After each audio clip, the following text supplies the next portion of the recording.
Well, after a while, the guide came back in, and he had a civilian with him, with a priest. Boy, I can remember it just like it was yesterday. He's a red-headed fellow. And he turned out to be a Christian.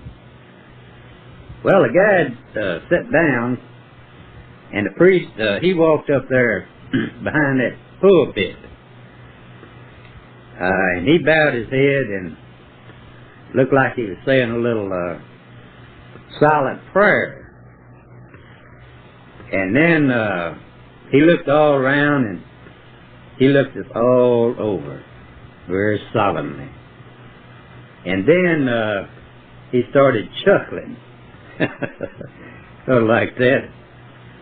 And he looked up and said, "Thank you, Lord, I knew you'd forgive me." And he looked out there at us and said, "Well, I guess you're wondering what he's forgiven me for, and I'll tell you." He said, after all, said, "I'm just human like you." And for one fleeting moment out there in the courtyard, that I wish that all of you could see just a little bit of hell. He said, not be there, mind you, but just to see what it's like, and I'll tell you why. He said, now, you see here in front of my pulpit there, that railing along there called a altar railing. And ordinarily I've got a beautiful scarlet robe that goes along there. It's real pretty. But you notice it's not there right now, and I'll tell you why. So I got up early this morning. I took that robe down. I cleaned it and brushed it real good. And I took it out there and laid it down on the steps to air out and get some sunshine. And while I was gone, well, y'all know what happened next. Well, he said everybody was forgiven, and he went on to tell us about his chapel and the surrounding places there. It seemed to be that there was a lot more important buildings around there, but for some reason or another, he was entertaining there in that small chapel. Maybe kind of the war and everything, or the traffic. I don't remember what. Well, he talked to us a long time. And I'll never forget a little story that he told us. You know, good preachers always tell little stories.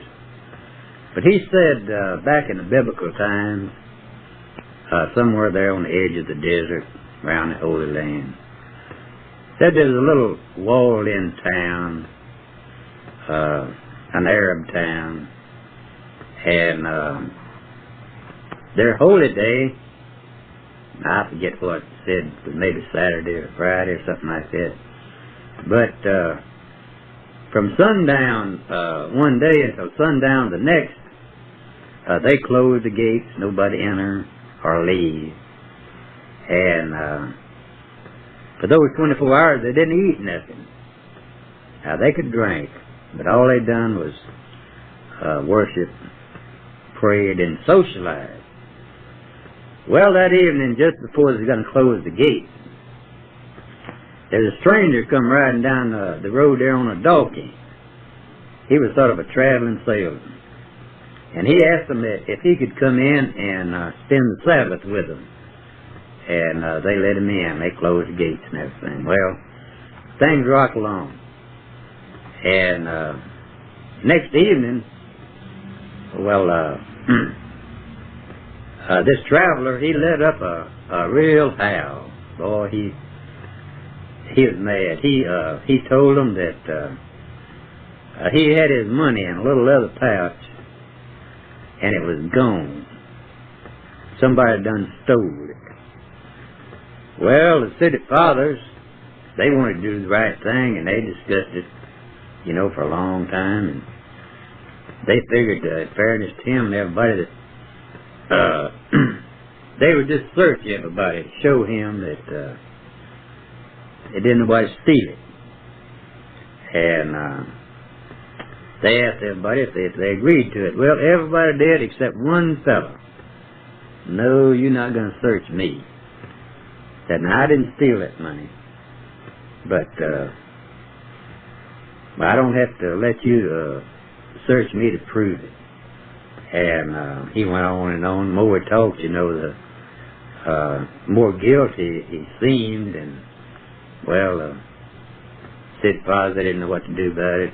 But finally, they decided that they was going to search that fella anyhow. Now, he put up a little struggle, but finally, that they reached down in his robe, way down in a pocket there, and got hold of a little leather pouch. And they pulled it out and opened it up and shook it out there on the blanket. And you know what fell out? There was 3 chicken bones that was gnawed right down to the marrow. That's all that fell out of that little sack. And about that time, this stranger, he hollered, "Hooray, I found my money. I hid it over there in the crack and forgot about it." Well, I don't know what the moral of the story was, but that's the way it happened. Well, we left the place up there and went on back down, got on the bus and saw a few more famous sights around there. I think the Wailing Wall and Solomon's Temple maybe, and the Dome of the Rock. Now, roaming around the Holy Land there, I found out that most all of the population was Arabs. They wore those little red caps with a tassel on them. They called them fezzes. Was sort of a holdover from the Ottoman Empire. You don't see them around anymore. And then there was a few white people around, what I call white people. Not very many.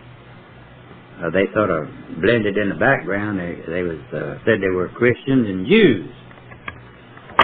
Now, there wasn't many Christians over there. What it was just a few government people, and missionaries, and people like that. Now, I never did know what a Jew was. I still don't for sure.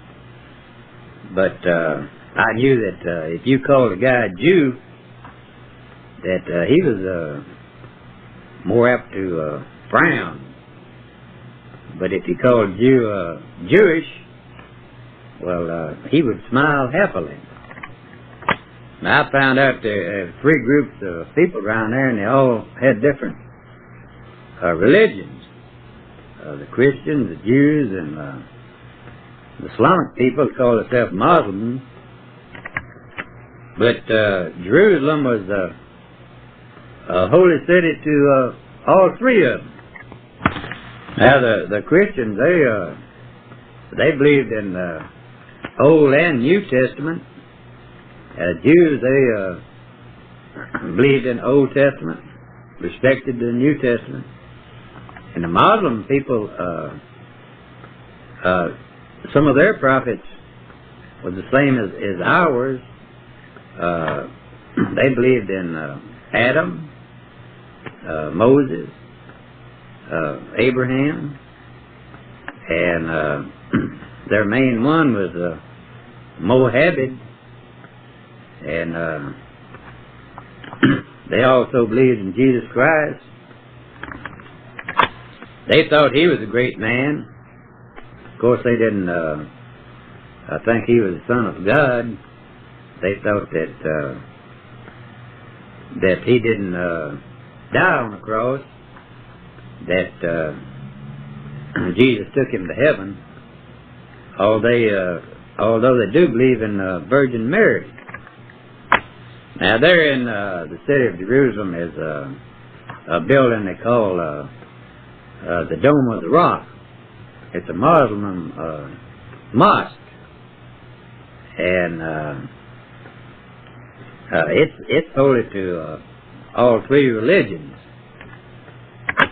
Now, it's supposed to be built on the side or near one of Solomon's temples, and it's supposed to be the place that Abraham was going to sacrifice his son Isaac. Of course, Abraham wasn't a Jew. That was before any three of the religions came into being. I guess he was a Hebrew. But I understand that Isaac, or his sons, was what you might say the father of the Israelites. And the spot is sacred for the Muslims because Mohammed, which was a grown man, he come along maybe 600 years after Christ, and he was looking for a sort of a centralized God to worship for his people, and he found one. Now, he rode that fiery horse out of Arabia over there, Mecca, Medina, or someplace, and he landed over there on the dome of that rock, and then went up to heaven, and had a talk with everybody up there, and made arrangements for the angels to teach him about things, and he came on back. Now, some people say that Islamic religion is the closest to Christianity, and it's back when it was started that things have been different. Transportation been better, and news had got around quicker and things like that, and travel was faster. That Mohammed might have turned to Christianity instead of what it did. Well, who knows about that? Well, in any case, Mohammed, he told his people that he got his instruction from the same God that gave Moses his. And he started compiling his Bible. I think they call it Koran or Koran or something like that. And it had 4 or 5 main articles in it. I think it said that Allah is God and Mohammed is his prophet. And one of their articles is said to be good, do good, and things like that. And some people say that nowadays they've added a 6th article to that Bible. It's sort of an unwritten law. It says that unbelievers will be prosecuted. Well, I don't know about that. Now, my trip through the Holy Land was a great experience, looking back on it. And if for no other reason, just one thing that I got out of it. Now, I'd raised up just about like everybody else. Went to church and Sunday school and read the catechism. Listened to my Sunday school teacher and the preacher. And I believe in God and Jesus Christ. And saw some pictures of the Holy Land and stuff like that. But to me, Jesus was just more or less a spiritual thing. It was just hard to realize, that he was a man just like me. But going to the Holy Land made me realize that he was. Walking around over there, all them Arabs and Jews telling you all about Jesus and what he done here and there, and what he said and where he walks and where he sat, and just talking about him just like he was a man. To him, he was just another man. Now, I do believe that in order for a man to go to heaven, there might be some other ways, I don't know. Because the Lord, He can do anything. But I believe that fellow has got to believe that Jesus was the Son of God, that He died on the cross for our sins, and that He came back to life. And you've got to believe that Jesus was a man, just like me and you.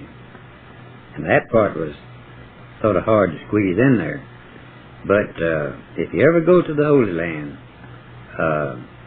you'll get that feeling for sure. Now, the Holy Land at that time was a desolate, barren-looking place. Especially after just coming back from that jungle over there with all that greenery and everything. It was rolly, hilly, rocky country, not much vegetation, tree spotted here and there, and you did see one that looked like it's about to die. But I understand it's different over there in Israel now. Everything's green and a very productive country. And for the reason for that was after the country of Israel was established, the Jews and the Arabs, they went on a crash irrigation program. Rather than irrigating their crops and land in the old way by terracing it and flooding it and sprinkling it, they invented a new system, what you call the drip-drop system. And they'd run their water lines around through their crops and have a little valve just where they wanted it. But just drip-drop the water down there where it was needed. And it was a very successful operation. And I understand that it's been promoted over here in this country now by some of the nurseries and what have you. Now, I was very lucky to be able to see the Holy Land in the first place. But back in them days, Uncle Sam was a good Joe. Now, you know, we could have skipped Palestine altogether and kept them fuel tanks on our airplanes and carried them right on back to Sicily. But they let us sit down there in the Holy Land and spend that time of taking them out and everything and give us a chance to look around. But it seemed like that if you was anywhere near a historical place during the war, well, you would be allowed some way or another to have a little time to look it over if you wanted to. Now, I never could figure out if a word came from high up in the command or down low. I do know that those pilots of ours was good Joes. Boy, they were number one. And they had complete charge of those airplanes. We was flying around, you know, hauling stuff, just a single airplane, which it was mostly just like that. Well, if you take a load of something someplace, well, the pilots were free to return to their base. In other words, you couldn't be hijacked by somebody. They do this and do that. They're in charge of that airplane. Of course, a general, you know, or a high-up guy, they can do anything.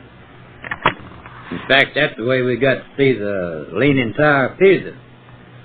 We're just flying along, and the pilot decided they'd sit down and look it over, and we did. It might have been that they wanted to show their appreciation for the job well done. General Dawson 12th Air Force Commander, or Colonel John Cerny, commander of the 64th Group. They might have been along and seen it themselves. But we had done some pretty important work over in India. The fact that we was only over there about 2 months, and I made 50 combat missions over Burma.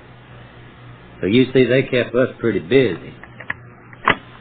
All of our soldiers that went over there got a Presidential Unit Citation out of the deal, and all our pilots and officers and the crew chiefs got a Distinguished Flying Cross. And me, I was a assistant crew chief at the time, and I got an Air Medal. Of course, they were flying over there with the combat mission. It wasn't like it was in ETO. Now, in about 2.5 years in ETO, well, I only got 50 combat missions. Of course, at the time, we thought that all combat missions, they were all the same to us. But come to find out later on if they was keeping track of the thing, and they gave me a little better than 2,000 flying operational hours. That's the reason they sent me home, because I got in 2,000 hours in the air as an engineer. And they broke it down where I made 50 combat missions and 375 combat hours in the ETO. Now, my advice to everybody is take a trip to the Holy Land. Even if you don't go, plan a trip over there. Man, I've planned trips all the way around the world. And when I thrashed it all out, it was just like going, and I didn't go. But the thing to do is go and plan it very carefully. It'd be nice if you could get acquainted with a family that lived over in Israel. It wouldn't make any difference what nationality or religion they were. They might want to come over and visit you, and get on the airplane and fly right over there and get off where you want to go. Because traveling around on the ground over there now is different from what it was. You got all these guerrillas and checkpoints and frontiers and visas and passports and all that stuff. And if you had that family, they could show you around. Of course, me, I don't want to take a trip anywhere over there that I was during the war, because I know that everything's changed now. And I want to remember it just like it was. But if I was anybody else, I'd plan 2 trips over there. And here's why. First, I'd go to the Holy Land, see it, forget about everything else. That's a must, you know. If you went over that part of the world and didn't go to Holy Land, you'd never forgive yourself. But after you've done that, we'll take a trip down to Egypt. Cairo, Egypt. Boy, that's the place to go. The country is not rich like those oil-producing countries over there. Just a bunch of poor people. But they have a deep heritage and culture. And what I'd call self-respect that you don't find anywhere else over there in them Arab countries. There's not much street crime over there in vandalism. I'd be willing to say with a little bit of precaution that you could walk right down through the city of Cairo at midnight and nobody'd harm you in any way. them people just go out of their way to protect you. Now, in my way of thinking, there's two cultures over there in that part of the world. There's Egyptians, which built great monuments to their rulers and their gods, and they were lasting things, like the pyramids, and they still got them today. And then there's your Roman Empire that built things for their people and their population to enjoy at the time, like houses, roads, water aqueducts, and coliseums, places for people to enjoy themselves. But most of that culture didn't endure. It went to ruin. It's not like over there like you'd think ordinarily. Everything's not cut and dried. I'd be willing to say that in and around the city of Cairo, Egypt, there's 2 million people that never heard of Mohammed, Jesus Christ, or anybody else. Certain time of day, they'll bow down and pray towards Mecca, just because everybody else does. But they don't even know what to do. Now, I'll never forget my first trip to Cairo, Egypt. I was in that Metz airline service. We was flying up and down that North African coast. To start out down there near Casablanca. Beat it on down there to Tripoli in Libya. And normally that's where our war ended, right there. We very seldom flew any further east. That was the Middle Eastern Command. But if you flew in there to Tripoli and anybody on the crew hadn't been to Cairo and wanted to go, well, the pilots, they would manage to get a flight across that bay at Gulf there, about 400 miles over to Benghazi. And after you got there, well, it wasn't hard to get a flight on into Cairo. And when you got in there, it wasn't hard to manage to spend some time around there, because there wasn't nobody around there going to let a crew come in there and leave if they didn't get a chance to look around town and go out and see the pyramids. There just wasn't nobody that cold-hearted. I flew in there maybe a dozen times. I only went out to the pyramids once, that first time. I was out there at the city of Giza. Was right at the edge of town then. And I got one of these guys, had a camel, you know. Went over in front of the Sphinx and had a picture made. They said would send them home for us. I doubted that, but they did. And then this guy and me and a couple more guys walked up in the middle, on the inside, that big pyramid on some ladders. Had some flashlights, and that guy had some phosphorus material that flare up real bright. We went right up the top of that pyramid. It's just like they say. You couldn't tell where them stones put together up there until that guide showed you. And then you could tell. I had a guide ask me if I wanted to climb up the outside of it, but that looked like a pretty big deal to me, so I didn't do that. But some of the guys did. Of course, one of the biggest thrills was to be able to fly around places like that in those airplanes and get just a bird's eye view of the whole thing. Boy, it's a beautiful sight. Well, I always considered myself lucky, even today. And what most people call luck, I call small miracles. I was talking to my sister Mildred a while back, and I told her that I'd met an angel, and She said, how you know?